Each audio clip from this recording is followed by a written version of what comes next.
सभी भाई बहनों को शालोम। प्रभु यीशु मसीह आप सबको आशीष दे।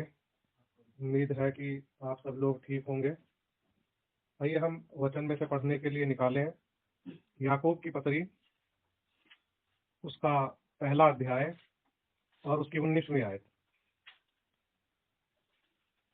हे मेरे प्रिय भाइयों, यह बात तुम जान लो, हर एक मनुष्य सुनने के लिए तत्पर और बोलने में धीरा और क्रोध में धीमा हो।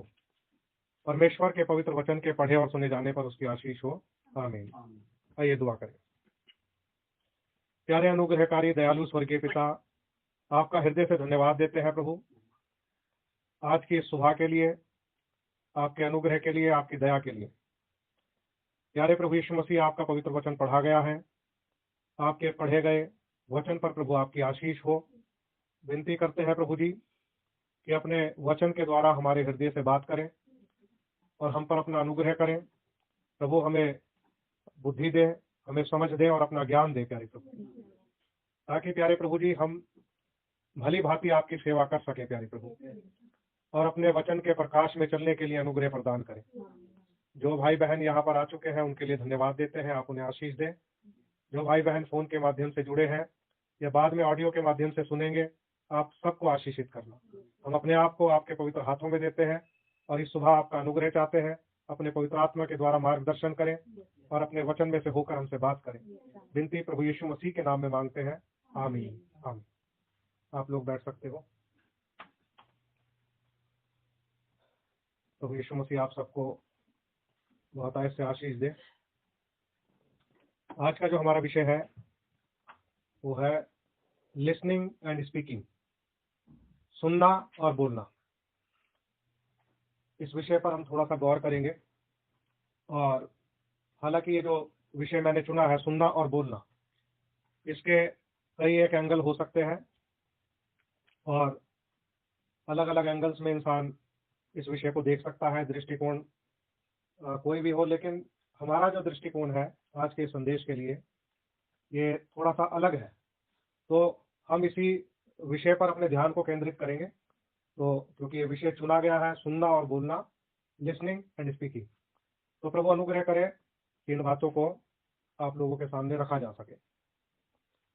और प्रभु का हम धन्यवाद देते हैं कि आप लोग बराबर संगति में बने हुए हैं और आप लोग परमेश्वर के पवित्र वचन को सुनते हैं, सुनने के लिए आते हैं। इसके लिए धन्यवाद हो। और मैं विश्वास करता हूं कि अपने जीवन में बहुत बार हमें अपनी बात रखने का, बोलने का मौका मिलता है, तो हम बोलते भी हैं, उसके लिए भी हम प्रभु का धन्यवाद देते हैं। लेकिन जब किसी मसीही व्यक्ति के हृदय के ऊपर बोझ होता है कि कुछ प्राण बचे, प्रभु के पास आए, उद्धार प्राप्त करें और लोगों तक सुसमाचार की सच्चाई पहुंचे, तो ऐसी अवस्था में हमें ये देखने को मिलता है कि एक बहुत बड़ी समस्या है, बहुत बड़ी प्रॉब्लम है, और वो है सुनने की प्रॉब्लम। ऐसी बात नहीं कि लोगों के कान ठीक नहीं है या लोग बहरे हैं शारीरिक रूप में, स्वाभाविक रूप में, लेकिन फिर भी हम इस बात को देखते हैं कि लोग सुनना नहीं चाहते। और लोगों को सुनने के लिए तैयार करना, ये मतलब एक बहुत बड़ी जंग जीतने के बराबर है। आप सोचिए कि संसार भर में कितनी आबादी पाई जाती है। हर जगह अगर आप कहीं चले जाओ, किसी शहर में चले जाओ, तो आपको वहां पर सिर्फ और सिर्फ लोगों की भीड़ नजर आएगी। मतलब इतनी ज्यादा जनसंख्या बढ़ चुकी है कि हर तरफ आपको भीड़ ही भीड़ दिखाई देगी। और वो जो भीड़ है वो लोगों की भीड़ है। लेकिन हम इस बात को देखते हैं कि इतनी भीड़ होने के बावजूद भी परमेश्वर के पवित्र वचन को सुनने का अभाव है। और प्रभु यीशु मसीह इस बात को पहले से ही जानते थे कि एक ऐसा समय भी आएगा कि दो लोगों का एक मन का होना भी बड़ा मुश्किल हो जाएगा। इसलिए प्रभु यीशु मसीह ने कहा, यदि 2 या 3 मेरे नाम से जहां पर जमा होंगे, मैं उनके बीच में मौजूद हूंगा। मतलब प्रभु ने सबसे छोटी संख्या की बात की।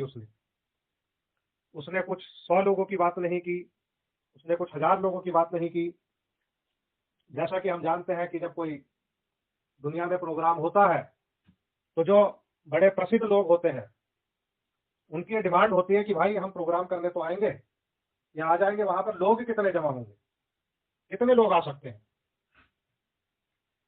और आज जो प्रचारक लोग हैं उनकी भी बड़ी जिज्ञासा होती है कि जहां पर हम प्रचार करने के लिए जाएं वहां पर अधिक से अधिक लोग आ जाएं सुनने के लिए। लेकिन प्रभु यीशु मसीह ने एक बहुत छोटी सी संख्या को बता दिया कि जहां 2 या 3 मेरे नाम में जमा होते हैं उनके बीच में मैं मौजूद होता हूं। सुनने वाले होने चाहिए। तो जो वास्तव में प्रभु यीशु मसीह की आवाज को सुनना चाहते हैं, अगर उनकी संख्या कम भी हो, 2 या 3 भी हो, तो प्रभु वहां पर मौजूद होता है। और ब्रदर ब्रानम भी ये बात बताते हैं कि जो छोटी मीटिंग होती है, या कह लीजिए जो कॉटेज प्रेयर होती है, जो घरों में मीटिंग होती है, जहां पर बहुत थोड़े लोग आकर के जमा होते हैं, इकट्ठे होते हैं, वचन का सही लाभ वहीं पर मिलता है।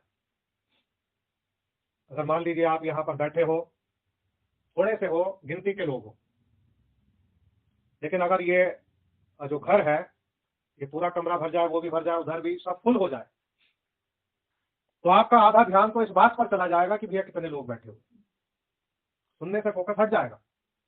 और जहां पर बहुत बड़ी भीड़ होती है, बहुत अधिक लोग होते हैं, वचन तो वहां प्रचार किया जाता है, लेकिन सुनने का लाभ जो है कम लोगों को मिलता है।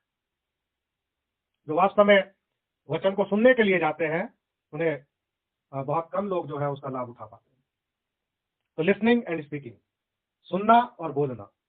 सुनने का मतलब है, मतलब लिसन या हियर, दोनों का मतलब सुनना ही होता है, लेकिन लिसन का मतलब होता है, लिसनिंग का मतलब हुआ किसी बात को ध्यान धर के सुनना, और बोलने का मतलब हुआ स्पीक और से, मतलब हम कुछ बोल रहे हैं या हम कुछ कह रहे हैं। तो ये 2 शब्दों को लेकर के आज का संदेश है, लिसनिंग एंड स्पीकिंग। सबसे बड़ी समस्या ये है आज के जमाने में कि लोग सुनते नहीं।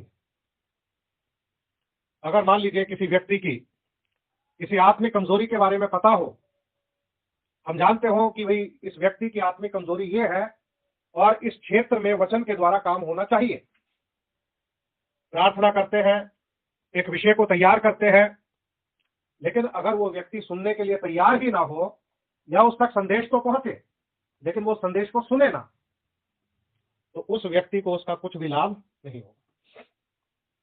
आज तो चीजें बहुत आसान हो चुकी है।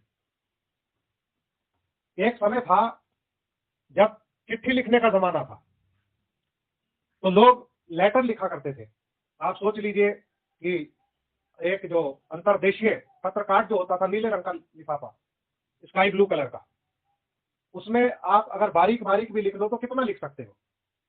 या एक होता था कि जैसे आप एक पेपर में लिख करके लिफाफे में डाल दो, ऊपर से टिकट लगा दो 1 रुपये वाली, तो आपकी चिट्ठी पहुंच जाएगी। उसमें आप थोड़ा ज्यादा लिख सकते थे, लेकिन वो लेटर आपका 3 दिन, 4 दिन, 5 दिन या सप्ताह भर भी लग जाता था, और कई बार तो लेटर पहुंच भी नहीं पाता था।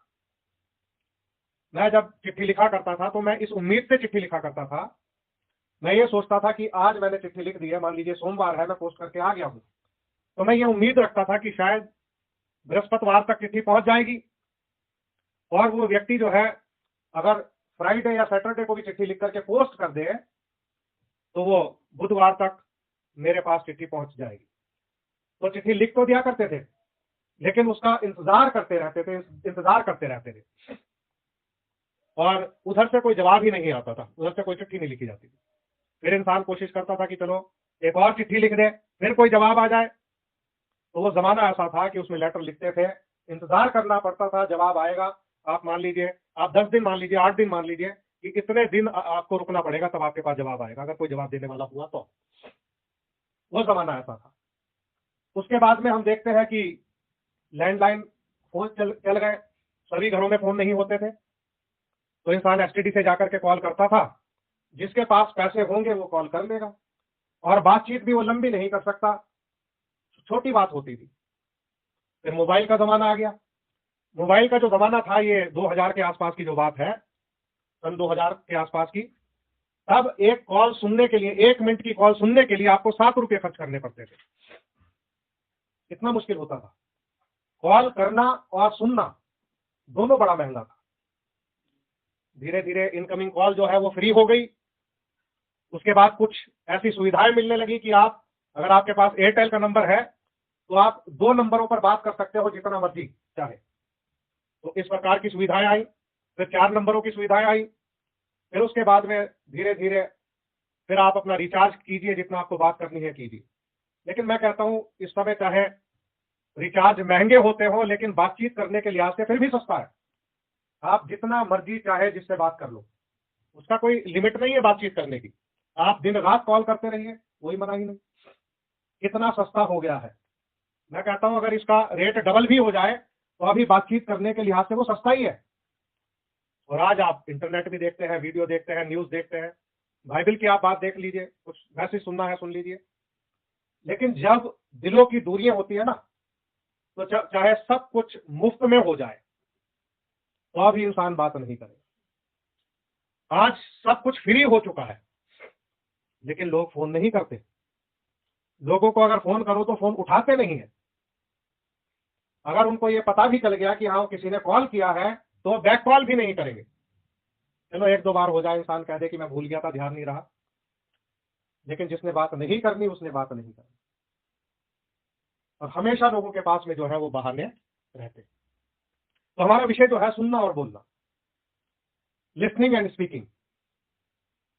और खुदा के लोग जो है वो यही चाहते हैं कि अगर किसी भाई से, किसी बहन से, किसी रिश्तेदार से, किसी मित्र से, किसी से यदि बातचीत होती है तो उनकी जीवन की चिंता करते हुए वो अच्छी और भली बातों को शेयर करना चाहते हैं, बांटना चाहते हैं। लेकिन सुनने वालों का अभाव, कि जो इंसान सुनना नहीं चाहता, जो प्रभु के चरणों में टिककर बैठना नहीं चाहता, आप ऐसे इंसान को पकड़ नहीं सकते। आज के जमाने में भी आप ऐसे इंसान को पकड़ नहीं सकते, क्योंकि लोग जो है वो सुनने के लिए तैयार नहीं।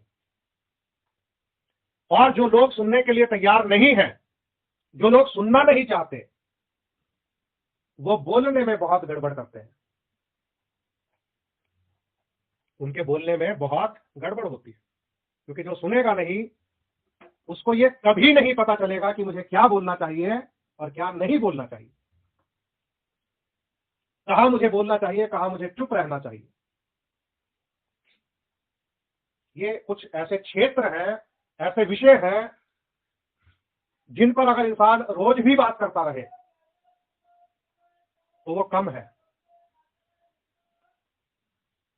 क्योंकि आगे वचन की बात तो कोई तब कहेगा जब कोई इंसान सुनने के लिए तैयार हो। तो हमें इस बात को ध्यान देना है, क्या ये सुनने वाला गुण हमारे अंदर पाया जाता है कि नहीं। आयत जो मैंने पढ़ी है इसको मैं दोबारा से आपके सामने पढ़ देता हूं। 19वीं आयत है, हे मेरे प्रिय भाइयों, यह बात तुम जान लो, हर एक मनुष्य सुनने के लिए तत्पर और बोलने में धीरा और क्रोध में धीमा हो। तो यहां पहले वो सुनने की बात कहता है और इस बात को भी कहता है, यह बात तुम जान लो, यानी कि यह बात जो है जानने के योग्य है। इस बात को जानना जरूरी है। हर एक मनुष्य, सबकी बात हो रही है, किसी विशेष वर्ग की बात नहीं हो रही। जो मनुष्य है, हर एक मनुष्य के बारे में बात हो रही है। हर एक मनुष्य सुनने के लिए तत्पर। मैं अक्सर इस बात को बोलता हूं कि परमेश्वर ने हमें सुनने के लिए 2 कान दिए हैं। हमारे पास 2 कान है, और ये जो कान है हमारी बॉडी में, हमारे शरीर में, ये जो जीभ है, जुबान खुदावंद ने एक ही दी है, लेकिन कान जो है वो 2 दिए हैं। और अगर हम अपने शरीर को गौर से देखें तो जुबान हमारी नीचे है और कान हमारे ऊपर है। और कान जो है हमारे एक राइट साइड में है, एक लेफ्ट साइड में है, दोनों साइड के। और इनकी जो पोजीशन है, कान की पोजीशन जो है वो ऐसी है कि चाहे कोई राइट साइड से बोले, चाहे लेफ्ट से बोले, चाहे फ्रंट से बोले या बैक से बोले, आपके कानों में प्रॉपर आवाज जाएगी, आप और मैं अच्छी तरीके से सुन सकते हैं। हर एक मनुष्य सुनने के लिए तत्पर रहे, ये बाइबल हमें बताती है। इसलिए कभी कभी जो एंड टाइम मैसेज के हमारे भाई बहन हैं, उन्हें मेरी ये बातें ज्यादा पसंद नहीं आती। कभी कभी मैं बोल देता हूं ना कि एंड टाइम मैसेज वाले लोगों का भी यही हाल है, तो एंड टाइम मैसेज के लोगों को क्यों छोड़ा जाए, उनके खिलाफ बात क्यों ना की जाए। मैं भी यही विश्वास करता हूं, क्यों ना किया जाए, क्यों ना बोला जाए। अगर मैं किसी एंड टाइम मैसेज के ऐसे पास्टर से मिलता हूं या देखता हूं उसको कि उसे बोलने में बड़ी उतावली है, वो बोलना चाहता है, अपने मन की बात को प्रकट करना चाहता है, सुनने के लिए उसमें तत्परता नहीं है, वो सुनना नहीं चाहता, या कोई विश्वासी हो एंड टाइम मैसेज का, वो सुनना नहीं चाहता, बोलने में तत्पर है वो, तो भाई ये वाला वचन तो ऐसे लोगों के खिलाफ में जाता है। क्योंकि वचन जो है, जो वचन को फॉलो नहीं करेगा, वो वचन किसी के भी विरोध में जाएगा। क्या ब्रदर ब्राहनम ने ब्रहनम टैबरनेकल को नहीं झिड़का?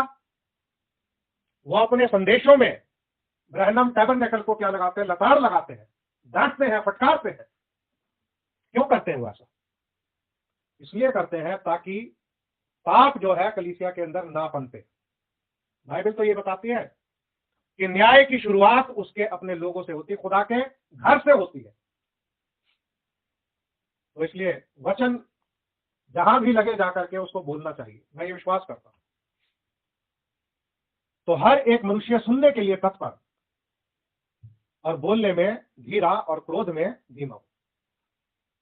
ये जो आयत है, ये आयत हमें इस बात को सिखाती है। पिछली बार हमने देखा था कि हम जांच के देखें कि मसीह में है कि नहीं। ये आयत हमें इस बात को सिखाती है कि हम अपनी जिंदगी को चेक करें, क्या हम सुनने के लिए तत्पर रहते हैं कि नहीं। बोलने के लिए तो ये लिखा है कि इंसान बोलने में धीरा रहे, धीमा हो बोलने में उसको उतावली नहीं करनी चाहिए।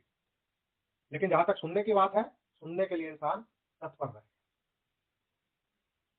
और आज जो है सुनने वाले लोगों का अभाव है, लोग सुनना नहीं चाहते और अपने अपने तर्क हैं। और जैसा यशायाह ने भविष्यवाणी की थी, यशायाह ने अपनी भविष्यवाणी में ये कहा कि हम सब के सब भेड़ों की नाई भटक गए, हम सब ने अपना अपना मार्ग लिया। हर एक इंसान जो है वो अपना ही मार्ग ले लेता है। आज लोगों के पास में बहुत बहाने हैं संगति ना करने के लिए, वचन की सच्चाई पर ना चलने के लिए। लोग क्या करते हैं? बातों को आड़ बना लेते हैं। लेकिन एक जो व्यक्ति प्रभु से प्रेम करने वाला होता है, उसे फर्क नहीं पड़ता। जो व्यक्ति प्रभु के प्रेम को समझता है, जो व्यक्ति प्रभु से प्रेम करता है, वो व्यक्ति वचन में लगा रहता है, वो इसमें ध्यान करता रहता है, मनन करता रहता है, प्रार्थना करता रहता है, एक अच्छा मसीही जीवन जीता रहता है। वो अकेला ही ऐसी मिसाल बन जाता है लोगों के लिए कि हाँ, इसी वातावरण में रह करके वो प्रभु के वचन को पढ़ता है, सुनता है, प्रार्थना करता है, एक मसीही जीवन जीता है। लेकिन बहुत से लोग जो हैं, बहाने बनाने वाले लोग, वो अपने अलग अलग तर्क देते हैं और अपना मार्ग ले लेते हैं और प्रभु की वाणी को सुनना नहीं चाहते। तो इंसान को कैसा होना चाहिए? सुनने के लिए तत्पर रहना चाहिए, बोलने में धीरा, क्रोध में धीमा। अब ऐसे ऐसे लोग भी बहुत आपको मिल जाएंगे। देखिए, वो बाइबल पढ़ते भी हैं, बाइबल का प्रचार भी करते हैं, बाइबल की बातें भी करते हैं। आप थोड़ी देर उनके पास में बैठ जाइए तो आपको पता चलेगा कि वो झट क्रोध करने वाले लोग हैं। आप उनके घर परिवार में देख लेना, कोई ऐसी क्रोध वाली बात भी नहीं होगी, लेकिन वो क्या करेंगे? झट क्रोध करेंगे। ऐसे लोग हैं। तो इसमें क्या लिखा है? क्रोध में इंसान कैसा हो? धीमा। और इसीलिए पौलुस कहता है कि तू जो औरों को सिखाता है, तुझे होश नहीं, तेरा इंसाफ भी होगा खुदा के हाथों से। तो भाई हमें खुद को भी तो सिखाना चाहिए। अगर हम ये बाइबल औरों को सिखा रहे हैं, बता रहे हैं, तो क्या हम खुद को ना सिखाएं, खुद को ना बताएं? और बाइबल के अंदर लिखा है जो झट क्रोध करे उसके साथ ना चलना। तो बाइबल हमारी बेहतरी के लिए बहुत सी बातें बताती है। बाइबल में यह भी लिखा है कि मूर्ख से अलग हो जा, तो उससे ज्ञान की बात ना पाएगा। तो जो बाइबल कहती है वो हमें करना चाहिए कि मूर्ख व्यक्ति के साथ इंसान कब तक चले, मूर्ख से अलग हो जा। जब हमें मूर्ख से कुछ मिलेगा ही नहीं, ज्ञान की बात उसके पास मिलेगी नहीं, तो मूर्ख से अलग होने में क्या है, बेहतरी है। जो झट क्रोध करता हो उसके साथ इंसान ना चले। बाइबल में लिखा है कि मांस के अधिक खाने वालों की संगति ना करना, उनकी संगति की चाह ना करना। तो जो मांस के अधिक खाने वाले लोग हैं उनसे दूर रहो। तो बाइबल इस बात को बताती है, क्योंकि लोगों ने बाइबल तो हाथ में ले ली, क्रिश्चियन वो कहलाने लगे, लेकिन मीट के बगैर एक निवाला भी हलक से नीचे नहीं उतरता। ये बाइबल हमें बताती है। तो बाइबल का लोगों को पालन करना चाहिए, लेकिन लोग जो है परमेश्वर की भी नहीं सुनते, वचन की भी नहीं मानते। तो ये बाइबल हमें ये सब बातें बताती है। तो लिसनिंग एंड स्पीकिंग। तो याकूब 1 अध्याय उसकी 19वीं आयत में हमने इस बात को देख लिया। आइए अब हम चलते हैं जरा याकूब, माफ कीजिए, पहले चलेंगे हम प्रकाशित वाक्य 3 अध्याय और उसकी 22वीं आयत पढ़ेंगे।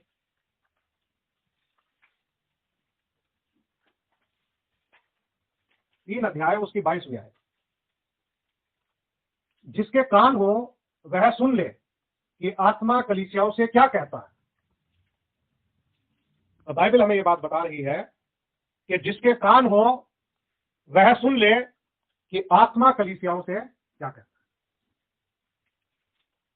सातों कलीसियाई कालों में आत्मा की आवाज हो रही है,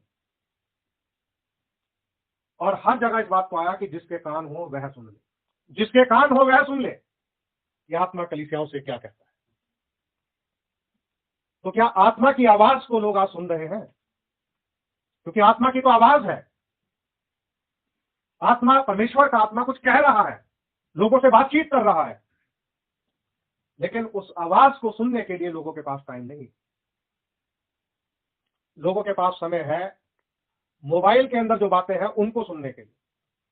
अधिक से अधिक इंसान मोबाइल को सुनना चाहता है, क्योंकि अब शैतान ने ये मोबाइल हमारे हाथ में पकड़ा दिया कि भाई अब तो रिमोट से चेंज करने की भी जरूरत नहीं। पहले तो चैनल चेंज करते थे रिमोट से, अब हाथ में लेकर के बैठ जाओ। हाथ में जो है वो सारी दुनिया हाथ में आ गई। जिसके हाथ में मोबाइल है उसके हाथ में सारी दुनिया। अब लोग जो है मोबाइल को सुनते हैं। खुदा की आवाज को सुनने का समय लोगों के पास नहीं है, और वो खुदा की आवाज को नहीं सुनना चाहते।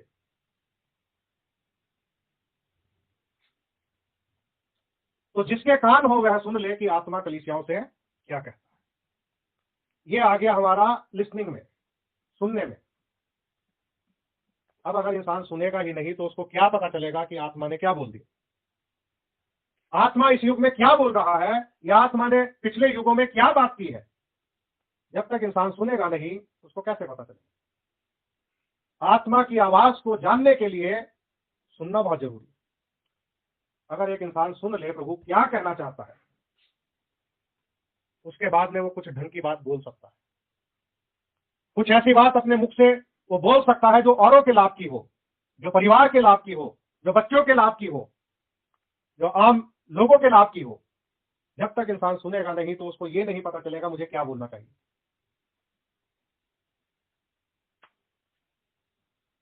आइए हम प्रकाशित वाक्य के बाद मैं आपको ये चाहता हूं कि यूहन्ना 10 अध्याय की जो 27वीं आयत है उसको हम पढ़ लें, फिर आगे बढ़ेंगे। यूहन्ना 10 अध्याय और उसकी 27वीं आयत। यहां लिखा है, मेरी भेड़ें मेरा शब्द सुनती है, मैं उन्हें जानता हूं और वे मेरे पीछे पीछे चलती है।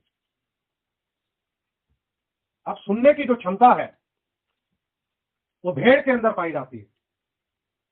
प्रभु यीशु मसीह ने कहा, मेरी भेड़ें मेरा शब्द सुनती है।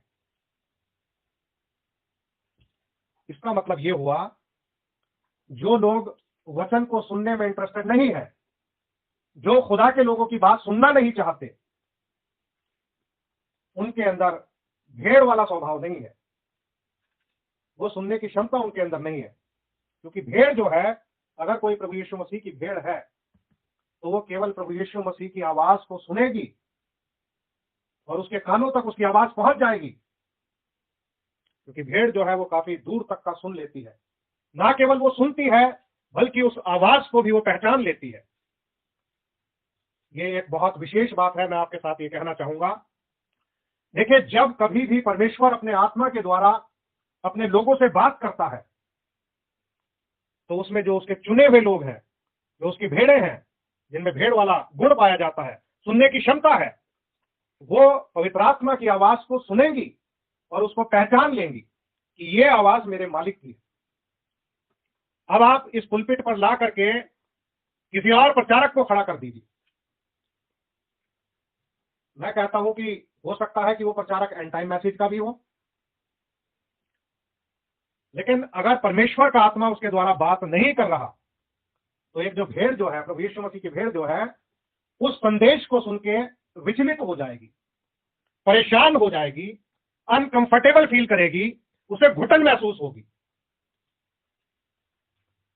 ये मैं स्वयंभू जो प्रचारक है, जो खुद प्रचारक बन गए, जो इंसान को गुलाम बना करके रखना चाहते हैं, जो परमेश्वर के आत्मा की अगुवाई में नहीं चलते, ऐसी जगह बैठ करके जब आप प्रभु का वचन सुनोगे और वो प्रचारक जब वो वचन सुनाएगा तो आप विचलित हो जाओगे उस प्रचार से। उसमें क्या लिखा है? यहोवा मेरा गड़रिया है, मुझे कुछ घटी ना होगी।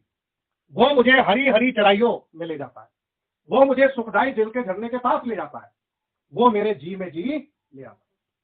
और जब कभी प्रभु अपने आत्मा के द्वारा बात करेगा और जब आत्मा की आवाज सुनी जाएगी तो क्या होगा? हमारे जी में जी आ जाएगा, हम कंफर्टेबल फील करेंगे।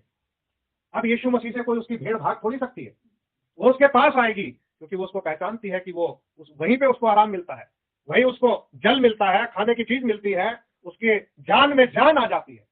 लेकिन ऐसे प्रचारक जो भेड़ों के भेष में भेड़िए हैं, वहां पर आपको घुटन महसूस होगी, ऐसी जगह पर घुटन महसूस होगी, वहां पर आप अनकंफर्टेबल फील करोगे, आपको लगेगा कि ये इंसान हमें गुलाम बना रहा है, आपका मन नहीं लगेगा वहां पर, उस भोजन को आप मुश्किल से ही सटक पाओगे, निकल पाओगे। तो ये पहचान होती है कि जो व्यक्ति परमेश्वर के आत्मा की अगुवाई में बोलेगा वह आपके सुधार की और हित की बात बोलेगा, वो कभी अपने आप को सामने नहीं रखेगा, हाँ मैं कुछ हूं।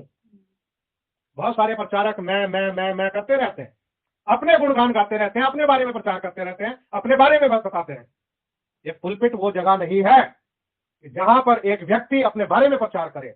ये पुलपिट ऐसी जगह है कि यहां पर सिर्फ और सिर्फ परमेश्वर के पवित्र वचन का प्रचार होना चाहिए, परमेश्वर के पवित्र वचन के अलावा और कोई बात नहीं होनी चाहिए।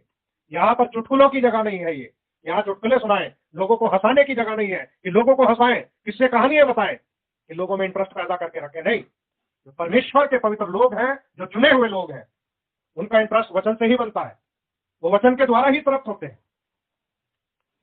तो ये मैंने आपको पहचान बता दी है।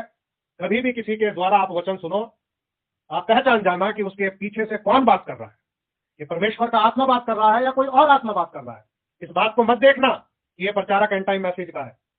मैं आपको साफ बात कहूंगा, मैं भी एंड टाइम मैसेज का प्रचारक हूं, लेकिन आपको मैं ये कहूंगा, इस बात को मत देखना कि ये प्रचारक एंड टाइम मैसेज का है, लेकिन उसके पीछे से जो आवाज आ रही है वो किसकी है उसको पहचानना। अगर प्रभु की आए तो वेल एंड गुड, बहुत अच्छी बात है, और अगर प्रभु की आवाज ना हो तो पहचान लेना कि व्यक्ति जो है एक झूठा व्यक्ति है, इसने सही स्थान को ग्रहण कर लिया है। बस व्यक्ति झूठा है तो वो हमेशा अपने आप को ही आगे रखेगा, वो कभी प्रभु को आगे लाएगा ही नहीं। तो इन बातों से भी सावधान रहना और ध्यान रखना, क्योंकि मैं ना किसी के पक्ष में हूं और ना मैं किसी के विपक्ष में हूं। मैं ये विश्वास करता हूं कि जो पुलपिट है, पुलपिट से ना तो मनुष्यों की प्रशंसा होनी चाहिए और ना पुलपिट से जो है मनुष्यों की निंदा होनी चाहिए, बल्कि ये वो स्थान है कि यहाँ से सिर्फ और सिर्फ प्रभु का वचन का प्रचार होना चाहिए। क्योंकि लोग जो है वचन को सुनने के लिए आते हैं ताकि वचन के द्वारा उनको जिंदगी मिले है। तो मेरी भीड़ें मेरा शब्द सुनती है। तो जो ना सुनने वाले लोग हैं उनको हम पहचान सकते हैं और ये मान सकते हैं कि भाई ये वचन सुनना नहीं चाहते, तो इसलिए ये प्रभु की भेड़ नहीं, क्योंकि प्रभु की भेड़ जो है उसी की आवाज को सुनेगी, उसी को पहचानेगी। मैं आपके सामने एक किस्सा रखना चाहता हूं बाइबल का। ये सुनने के विषय में ही है कि देखिए सुनने से हमें कितना लाभ पहुंचता है। मेरे साथ निकाले प्रेरितों के काम और उसका 10वां अध्याय।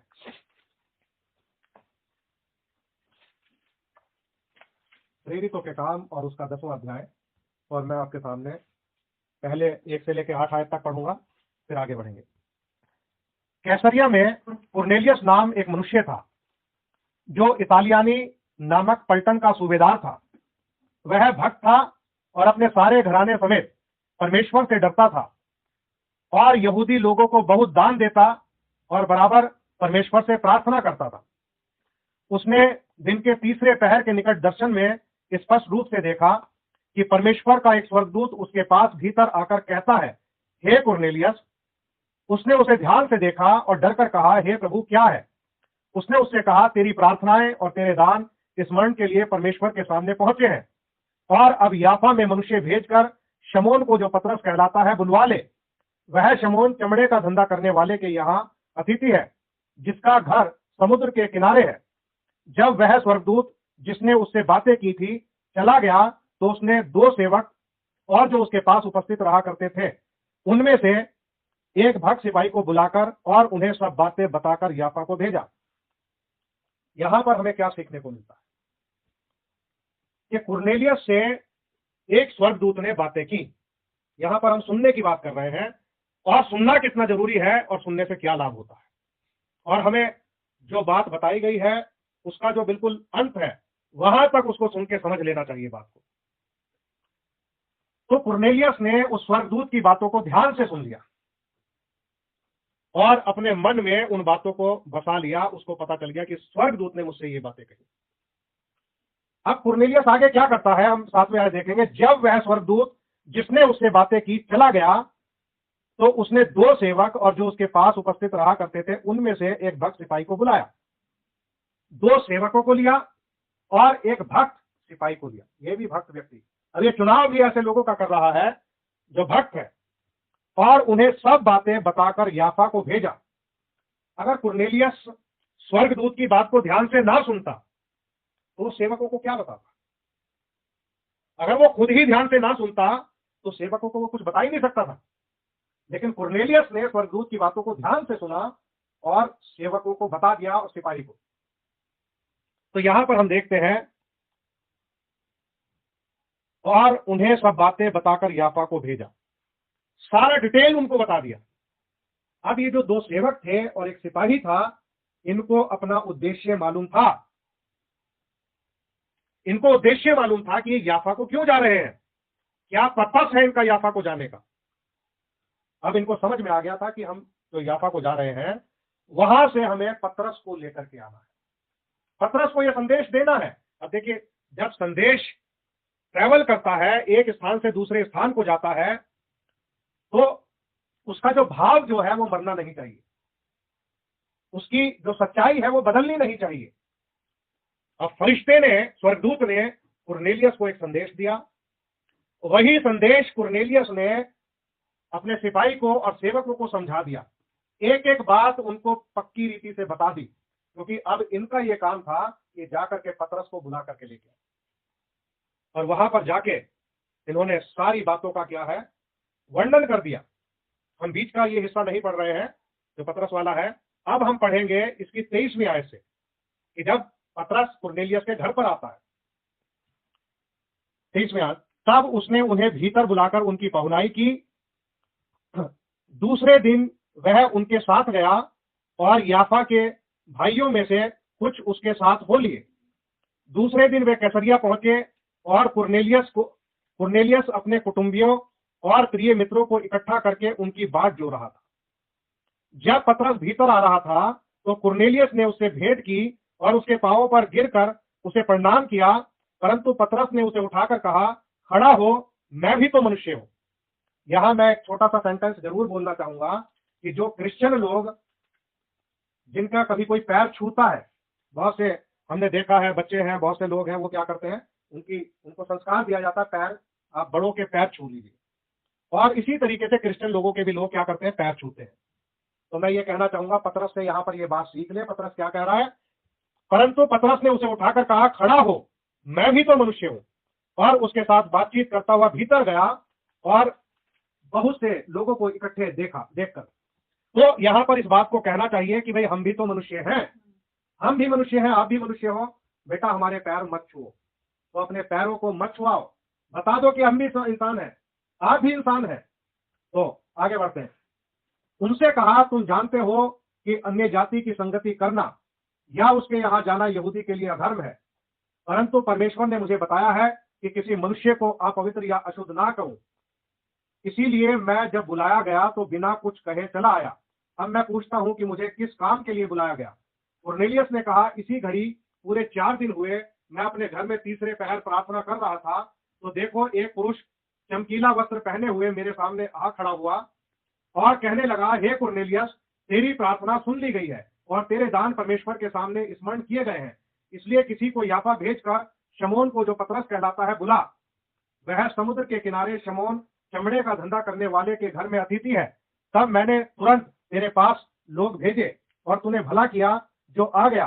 अब हम सब यहाँ परमेश्वर के सामने हैं, ताकि जो कुछ परमेश्वर ने तुझसे कहा है उसे सुने। अब यहाँ पर जो है, क्योंकि हमारा जो विषय है वो है लिसनिंग एंड स्पीकिंग, सुनना और बोलना। तो कुरनेलियस क्या कहता है? कुरनेलियस कहता है कि अच्छा किया, भला किया जो तू यहाँ पर चला आया, ताकि जो कुछ परमेश्वर ने तुझसे कहा है उसे हम सुने। कुरनेलियस जो है, अपने जो भी लोगों के साथ में वो अपने घर में इकट्ठा था, वो इसलिए इकट्ठा था ताकि परमेश्वर की आवाज को सुन सके, जो परमेश्वर पतरस के माध्यम से बोलना चाहता है। उसको मालूम था, क्योंकि कुरनेलियस को यह कहा गया था कि जो कुछ पतरस तुझसे कहे वो वैसा ही करना।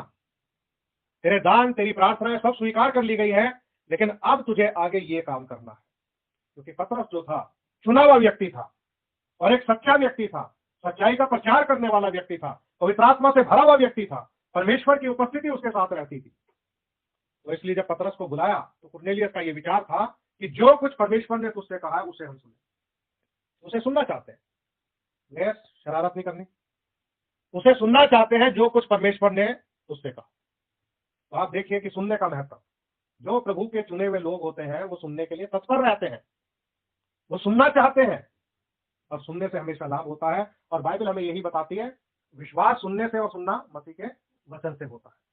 आइए हम आगे बढ़ते हुए जल्दी से मैं आपके सामने चाहता हूं कि मेरे साथ निकाले दूसरा राजाओं उसका 5 अध्याय और उसकी 1 से 14 आयत तक।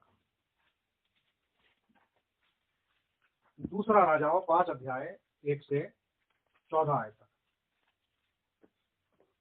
आइए हम इसे पढ़ते हैं और इसमें भी हम सुनने के महत्व को देखेंगे कि अराम के राजा का नामान नामक सेनापति अपने स्वामी की दृष्टि में बड़ा प्रतिष्ठित पुरुष था, क्योंकि यहोवा ने उसके द्वारा अरामियों को विजय किया था। वह शूरवीर था परंतु कोढ़ी था।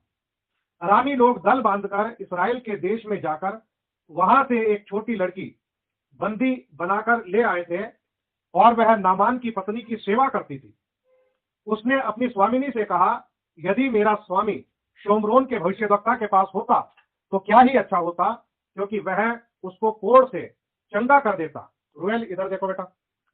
तो नामान ने अपने प्रभु के पास जाकर कह दिया, इस्राएली लड़की इस प्रकार कहती है।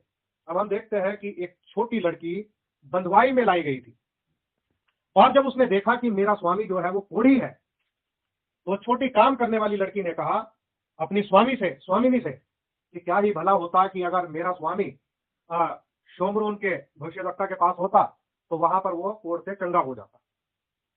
अब उसकी स्वामिनी ने वो बात जो है नामान को बताई और नामान ने वो बात जो है राजा तक पहुंचा दी। एक सेकंड,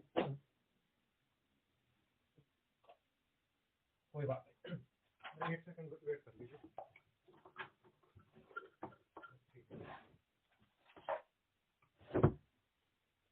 जी। तो आगे बढ़ेंगे। तो नामान ने अपने प्रभु के पास जाकर कह दिया, इस्राएली लड़की इस प्रकार कहती है। अराम के राजा ने कहा, तू जा, मैं इस्राएल के राजा के पास एक पत्र भेजूंगा। देखिए, सुनने का प्रभाव देखिए, असर देखिए। अब एक छोटी लड़की जो है वो झूठ तो बोल नहीं सकती। जिस सच्चाई को वो जानती थी, उस सच्चाई को उसने वहां पर उनके साथ में शेयर कर ली। और जब नामान के कान में ये बात पड़ी, क्योंकि उसका कोढ़ जो है वो कहीं दूर नहीं हो सकता था, वो ठीक नहीं हो सकता था, और इस बात पर जो है नामान ने विश्वास कर लिया था। ये लड़की ने जो बात कही है, ये सत्य बात है। अब आगे हम देखते हैं, तू जा, मैं इस्राएल के राजा के पास एक पत्र भेजूंगा। तब वह 10 किक्कार चांदी और 6,000 टुकड़े सोना और 10 जोड़े कपड़े साथ लेकर रवाना हो गया। और वह इस्राएल के राजा के पास वह पत्र ले गया, जिसमें यह लिखा था, जब ये पत्र तुझे मिले तब जानना कि मैंने नामान नामक अपने एक कर्मचारी को तेरे पास इसलिए भेजा है कि तू उसका कोढ़ दूर कर दे। यह पत्र पढ़ने पर इस्राएल के राजा ने अपने वस्त्र फाड़े और बोला, क्या मैं मारने वाला और जिलाने वाला हूं, परमेश्वर हूं, कि उस पुरुष ने मेरे पास किसी को इसलिए भेजा कि मैं उसका कोढ़ दूर करूं? सोच विचार तो करो, वह मुझसे झगड़े का कारण ढूंढता होगा। यह सुनकर कि इस्राएल के राजा ने अपने वस्त्र फाड़े, परमेश्वर के भक्त एलीशा ने राजा के पास कहला भेजा, तूने क्यों अपने वस्त्र फाड़े हैं? अब वह मेरे पास आए, तब जान लेगा कि इस्राएल में एक भविष्यद्वक्ता है।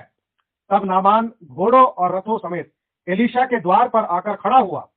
तब एलीशा ने एक दूत से उसके पास ये कहला भेजा कि तू जाकर यरदन में 7 बार डुबकी मार, तब तेरा शरीर ज्यों का त्यों हो जाएगा और तू शुद्ध हो जाएगा। अब यहां पर हम देखते हैं कि किस प्रकार से मतलब बात जो है वो घूम रही है। वहां पर एक छोटी बच्ची ने कहा मालकिन से, मालकिन ने नामान से कहा, नामान ने राजा को बताया ताकि परमिशन मिल सके। चलिए, सारे काम हो गए और अब वो पहुंच चुका है एलीशा के द्वार पर। अब एलीशा उठ करके नहीं आया। एलीशा ने अपने सेवक को भेज दिया और एक संदेश दे दिया, और संदेश ये दिया कि तू जाकर यरदन में 7 बार डुबकी मार। उसको तो चंगाई होना था ना, चंगाई चाहिए थी, कोढ़ को दूर करना था। संदेश क्या मिला कि तू जाकर यरदन में 7 बार डुबकी मार, तब तेरा शरीर ज्यों का त्यों हो जाएगा और तू शुद्ध हो जाएगा। साफ संदेश था, इसमें कोई संदेश में कोई ऐसा था ही नहीं कि इंसान ना समझे उस बात को। लेकिन जब इंसान अपने हिसाब से बातों को देखता है तो उसके लिए मुश्किलें पैदा हो जाती है। सिंपल संदेश था, परंतु नामान क्रोधित हो ये कहता हुआ चला गया, मैंने तो सोचा था कि अवश्य वह मेरे पास बाहर आएगा और खड़ा होकर अपने परमेश्वर यहोवा से प्रार्थना करके कोढ़ के स्थान पर अपना हाथ फेरकर कोढ़ दूर करेगा। देखिए, अब इसका ये विचार था। जब ये जा रहा था तो इन विचारों के साथ जा रहा था। ये अपने परमेश्वर यहोवा के नाम से प्रार्थना करेगा, मेरे कोढ़ वाले स्थान पे अपना हाथ रखेगा, ऐसा विचार से ये जा रहा था। फिर वो कहता है, क्या दमिश्क की अबाना और पर्पर नदियां इस्राएल के सब जलाशयों से उत्तम नहीं है? क्या मैं उनमें स्नान करके शुद्ध नहीं हो सकता हूं? इसलिए वह क्रोध से भरा हुआ लौटकर चला गया। अब आप यहां पर देखिए, एक संदेश को ठुकराना कितना घातक हो सकता है, क्योंकि खुदावंत की जो आवाज थी एलीशा के माध्यम से जो आई, और एलीशा ने अपने सेवक से कहा कि जाकर उसको ये बता दे। लेकिन ये व्यक्ति अब कंपेयर कर रहा है कि भाई जो दमिश्क में अबाना और पर्पर नदियां जो है, क्या इस्राएल के सब जलाशयों से उत्तम नहीं है कि मैं वहीं पे चला जाऊंगा, वहीं पे नहा लूंगा और शुद्ध हो जाऊंगा? नहीं, वहां ऐसा नहीं हो सकता, क्योंकि ये परमेश्वर की आवाज थी। यरदन नदी में 7 बार डुबकी लगाओगे तब तुम्हारा कोढ़ चला जाएगा और शरीर बच्चे के समान हो जाएगा, शुद्ध हो जाओगे। ये परमेश्वर का वचन था। नदियां तो बहुत थी, लेकिन कोढ़ दूर करने के लिए यरदन में ही डुबकी लगानी थी, 7 बार डुबकी लगानी थी। अब ये वचन तो निकल चुका है। अब ये व्यक्ति जो है क्रोधित हुआ नामान और लौट कर चला गया। अब आगे देखिए, सुनने के महत्व की हम बात कर रहे हैं, क्योंकि विषय हमारा क्या है? लिसनिंग एंड स्पीकिंग, सुनना और बोलना। तब उसके सेवक पास आकर कहने लगे, हे हमारे पिता, यदि भविष्यद्वक्ता तुझे कोई भारी काम करने की आज्ञा देता तो क्या तू उसे ना करता?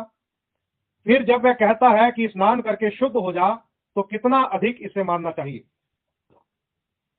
आप ये भी सोचिए, अब उसके सेवक उसके पास आ रहे हैं, सेवक उसके पास आकर के कहते हैं कि अगर भविष्यवक्ता कोई बड़ा काम, भारी काम कहता तो क्या नहीं करते। अब ये तो छोटा सा काम है, ये कोई बहुत भारी काम तो है नहीं। तो अगर ये छोटा काम है और इससे कोड भी चला जाएगा तो इसको कितना अधिक करना चाहिए। आप सोचिए, मैं कभी कभी इन बातों पर विचार करता हूं कि इन लोगों ने कितना अपने हृदय को तैयार किया होगा। ये इनके जो सेवक थे, नामान के जो सेवक थे, इनके हृदय में क्या कुछ चल रहा होगा कि हमारा जो स्वामी है, इसने तो हमारा जो स्वामी है, इसने तो उन बातों को ठुकरा दिया है, रिजेक्ट कर दिया, इसने तो सुनना नहीं चाहा, और ये तो ऐसे क्रोधित होकर के आ गया, और ये अब जो है कोढ़ी का कोढ़ी ही रह जाएगा, क्योंकि अगर वो आज्ञा नहीं मानेगा तो उसका कोढ़ दूर नहीं होगा। इन सेवकों के हृदय में कितनी उथल पुथल हो रही होगी, और कैसे इन्होंने अपने हृदय को तैयार किया होगा, कितने नम्र और दीन बन करके, शायद उससे परमिशन ले करके कि उसको बुरा ना लग जाए, क्योंकि एक इंसान जो क्रोध से भरा हुआ लौट रहा, उसको समझाना बड़ा मुश्किल है। तो किस तरीके से नम्रता और दीनता के साथ में अपने हृदय और सिर को झुका करके किस रीति से इन्होंने इस बात को कहा, कैसे उसको तैयार किया सुनने के लिए, और उससे परमिशन मांगी होगी कि अगर आप हमें क्षमा करें तो कुछ कहना चाहते हैं, कि क्या आप सुनने के लिए तैयार है कि भविष्यवक्ता ने कोई बड़ा काम नहीं कहा, भारी काम नहीं कहा, एक छोटा सा काम किया, कहा इसे कितना अधिक करना चाहिए, आप इस काम को कर लीजिए। देखिए, चंगाई उसके बिल्कुल पास में आ चुकी थी, लेकिन जो इंसान का सुनने का जो अभाव है और सुनी हुई बात को भी ठुकराना इंसान के लिए कितना घातक हो सकता है। लेकिन प्रभु के अनुग्रह से नामान को जो है ये वाली बात जो है वो समझ में आ गई। कौन सी आयत थी? एक माफ कीजिए, हाँ ये ठीक है। तो अब ये 14वीं आयत है। तब उसने परमेश्वर के भक्त के वचन के अनुसार यर्दन को जाकर उसमें 7 बार डुबकी मारी, और उसका शरीर छोटे लड़के का सा हो गया और वह शुद्ध हो गया। तो देखिए, जब उसने पूरा वचन के अनुसार जो जो भी उसने सुना था उसके अनुसार काम किया, तो वो जो है उसका बच्चे के समान शरीर हो गया और वो शुद्ध हो गया। कोढ़ उसका जाता रहा, और जैसे ही 7वीं डुबकी मारी पूरी तरीके से वो शुद्ध हो चुका था। अब आप ये सोचिए बात जरा अपने ध्यान में रख करके कि नामान का कोढ़ जो है वो जाता रहा, नामान के अंदर जो है कितना अधिक बदलाव आया होगा इस बात को लेकर के, कि सुनना कितना जरूरी है और सुनी हुई बात को उसी के अनुसार पूरा करना कितना जरूरी है।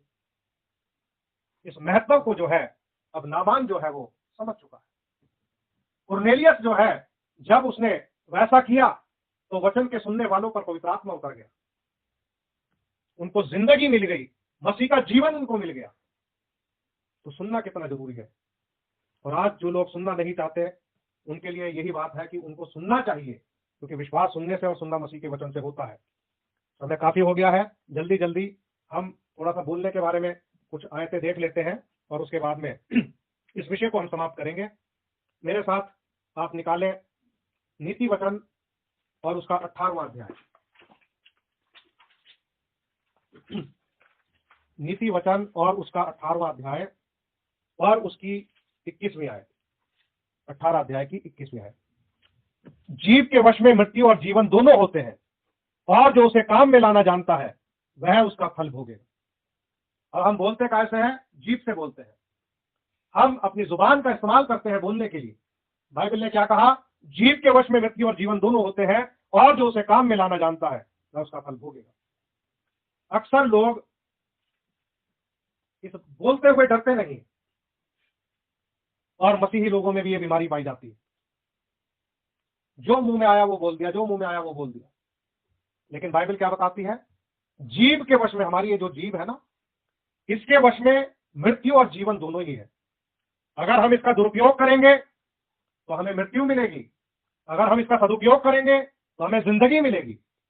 अब ये हमें चाहिए कि हम अपनी जुबान का इस्तेमाल कैसे करते हैं, भली बातों के लिए करते हैं या बुराई के लिए करते हैं। जीव के वश में मृत्यु और जीवन दोनों है। जैसा हम इसका इस्तेमाल करेंगे वैसा हमें इसका फल मिलेगा। क्योंकि इंसान जो बोता है वही काटता है। आगे बढ़ेंगे जरा, और मत्ती की इंजील उसका 12वां अध्याय और उसकी 34 से 37 आयत तक। मत्ती की इंजील उसका 12वां अध्याय और उसकी 34 से 37 तक। तो यहां पर लिखा है, प्रभु यीशु मसीह ने कहा, हे सांप के बच्चों, तुम बुरे होकर कैसे अच्छी बातें कह सकते हो? क्योंकि जो मन में भरा है वही मुंह पर आता है। भला मनुष्य मन के भले भंडार से भली बातें निकालता है, परंतु बुरा मनुष्य बुरे भंडार से बुरी बातें निकालता है। और मैं तुमसे कहता हूं कि जो जो निकम्मी बातें मनुष्य कहेंगे, न्याय के दिन हर एक उस बात का लेखा देंगे। क्योंकि तू अपनी बातों के कारण निर्दोष और अपनी बातों ही के कारण दोषी ठहराया जाएगा।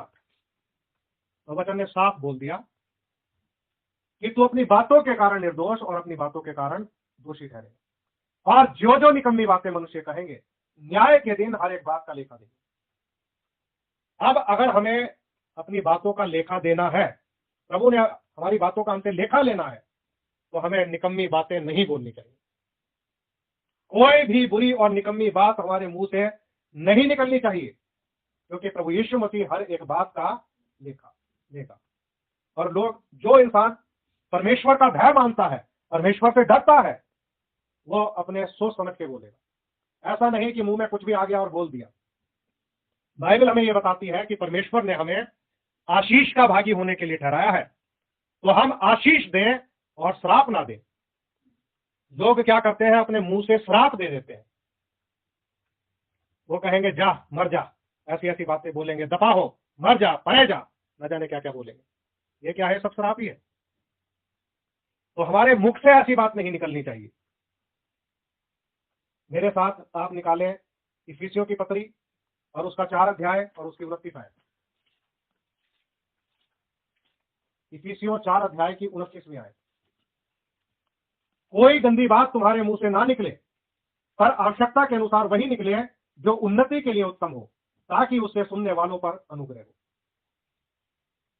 देखिए, जब हमारी मुख की बातें सुनी जाती है, जब लोग हमारी बातों को सुनते हैं, या हमारी बात सुनते सुनते किसी स्थान तक पहुंचती है, तो आप सोचिए कि उससे क्या प्रभाव पड़ता है।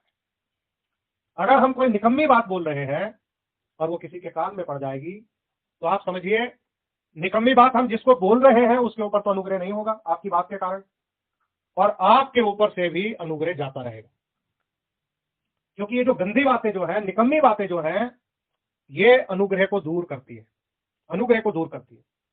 चाहे बोलने वाला इंसान हो या जिसके लिए बोली जाए, दोनों के पास से अनुग्रह जो है वो दूर होता चला जाएगा। अगर हम चाहते हैं कि हम पर भी अनुग्रह हो और सुनने वालों पर भी अनुग्रह हो, तो हम अपने मुंह से कोई गंदी बात ना बोले, अच्छी बातें बोले। क्योंकि अच्छी बातें जो है एक अच्छी औषधि के समान है, दवाई के समान है, इंसान को चंगा करती है, इंसान को अपने प्राणों में बल मिलता है और चंगाई आती है। अनुग्रह के लिए हमें ये चाहिए कि हम अच्छी और भली बातें बोलें, क्योंकि वचन ने हमें बता दिया, लिखा है, पर आवश्यकता के अनुसार वही निकले जो उन्नति के लिए उत्तम हो, ताकि उससे सुनने वालों पर अनुग्रह हो। जिस बात से कि कोई उन्नति नहीं है तो उसको कोई फायदा नहीं करने का। और इसलिए हमने एक लिस्ट पढ़ी थी कि कौन कौन सी बातों पे हमें मन लगाना चाहिए, है ना। तो वो बातों को हमें ध्यान रखना है और आवश्यकता के अनुसार, जरूरत के अनुसार वही बातें हम बोले जो उन्नति के लिए जरूरी है, ताकि सुनने वालों पर अनुग्रह हो। तो ये हमारे लिए बहुत जरूरी है। बस एक आखिरी हम रेफरेंस ले करके इस विषय को यही समाप्त करेंगे। प्रभु आपको आशीष दे।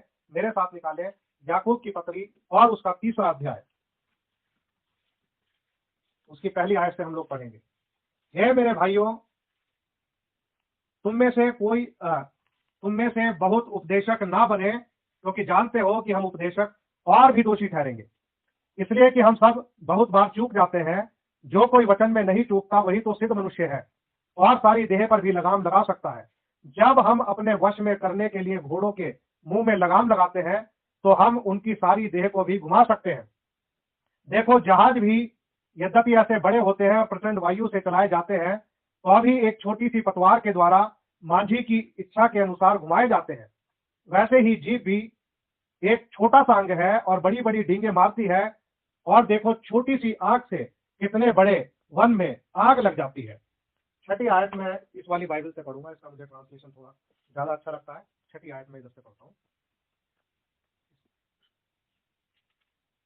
जीभ भी एक आग है, जीभ हमारे अंगों में अधर्म का एक लोक है, और सारी देह पर कलंक लगाती है, और भव चक्र में आग लगा देती है, और नरक कुंड की आग से जलती रहती है।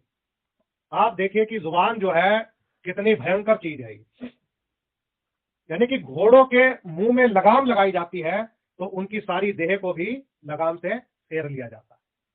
छोटी सी पतवार जो है एक बड़े जहाज को माझी की इच्छा के अनुसार घुमा देता है, और लिखा है कि थोड़ी सी आग कितने बड़े वन में आग लगा देती है। जैसे एक छोटा सा सुराख अगर नाव के अंदर हो जाए तो नाव को डुबाने के लिए काफी है। तो ये जो जुबान है इसके बारे में, ये नरक की अग्नि से जलती रहती है, ये भव चक्र में आग लगा देती है, अधर्म का एक लोक है। अधर्म के लोक का मतलब एक संसार, एक वर्ल्ड। एक जुबान जो है हमारी अंदर, जो जुबान खुदा ने दी है, ये अधर्म का एक लोक है। इससे हम क्या करते हैं? बोलते हैं, बोलने के लिए उपयोग की जाती है। हमारा विषय यही है, सुनना और बोलना। तो याकूब हमें यहाँ पर भली भांति समझा रहा है, क्योंकि हर एक वन, पशु, पक्षी, रेंगने वाले जंतु और जलचर तो मनुष्य जाति के वश में हो सकते हैं और हो भी गए हैं, पर जीव को मनुष्यों में से कोई वश में नहीं कर सकता। वह एक ऐसी बला है जो कभी रुकती ही नहीं, वह प्राण नाशक विष से भरी हुई है। मतलब एक ऐसे जहर से भरी हुई है कि जिससे प्राण नाश हो जाता है। मतलब जुबान जो है ये बड़ी खतरनाक चीज है। तो वो कहता है, इसी से हम प्रभु और पिता की स्तुति करते हैं। तो देखिए, हमारे लिए कुछ भला हो जाए तो हम एकदम क्या कहेंगे? प्रभु तेरा धन्यवाद हो। किसी हादसे का शिकार होते होते बच गए, किसी एक्सीडेंट से बच गए, कोई खतरनाक जगह पे थे, वहां से निकल गए सुरक्षित, तो क्या कहेंगे? प्रभु तेरा धन्यवाद हो। किसी समस्या में पड़ गए और प्रभु ने निकाल लिया, प्रभु तेरा धन्यवाद हो। तो हम क्या करेंगे? उसको धन्यवाद देंगे, स्तुति करेंगे, प्रशंसा करेंगे। यही वो जुबान है जिसका हम इस्तेमाल करते हैं, धन्यवाद के लिए, स्तुति के लिए, प्रशंसा के लिए। आगे देखते हैं, इसी से हम प्रभु और पिता की स्तुति करते हैं, और इसी से मनुष्यों को जो परमेश्वर के स्वरूप में उत्पन्न हुए हैं शाप देते हैं। देखिए, मनुष्य को परमेश्वर ने अपने स्वरूप में उत्पन्न किया है, अपने स्वरूप में बनाया है। अब इंसान चाहे कोई काला हो या गोरा हो, नाटा हो, छोटा हो, लंबा हो, जैसा मर्जी हो, चाहे वो टेढ़ा दिखता हो, तिरछा दिखता हो, कुछ भी दिखता हो, लेकिन उसके अंदर जो आत्मा है वो परमेश्वर का स्वरूप है। समझ गए मेरी बात? तो परमेश्वर के स्वरूप में जो लोग हैं उनको क्या देते हैं? श्राप देते हैं। अपनी मुंह से गंदी गंदी बातें बोलेंगे। हमें बोलना नहीं चाहिए, लेकिन हम गंदी गंदी बातें बोलेंगे, किसी की शक्ल के लिए बोलेंगे, किसी चीज के लिए बोलेंगे। क्या हमारी कोई ऐसी हैसियत है हम इंसानों की कि भाई हम किसी दूसरे इंसान को बुरा बोल सके, बुरा कह सके? भाई हम एक पापी है जो परमेश्वर के अनुग्रह से बचे हैं। ये कर्मों के आधार पर नहीं है। उद्धार जो है कर्मों के आधार पर नहीं मिलता। इंसान कोई अच्छा काम कर ले और उसे स्वर्ग मिल जाए, ऐसा नहीं होता। विश्वास के द्वारा अनुग्रह से तुम्हारा उद्धार हुआ है, और ये तुम्हारी ओर से नहीं है, ये परमेश्वर का दान है, और ना कर्मों के कारण है कि इंसान घमंड करे। क्योंकि अगर कर्मों के कारण हो तो इंसान को घमंड की आवश्यकता होगी। तो भाई अगर हमें विश्वास के द्वारा अनुग्रह से उद्धार मिल रहा है तो हम घमंडी क्यों हैं? भाई प्रभु ने हम पे अनुग्रह कर दिया और दो बातें हमने भली सीख ली, तो अब हम क्या सारे संसार को तुच्छ माने, तुच्छ समझे, उसको बुरा भला कहें, उसे श्राप दें, या अपने मुंह से कहें कि परे जा, परे मर, उधर जा? क्या ये बातें बोले?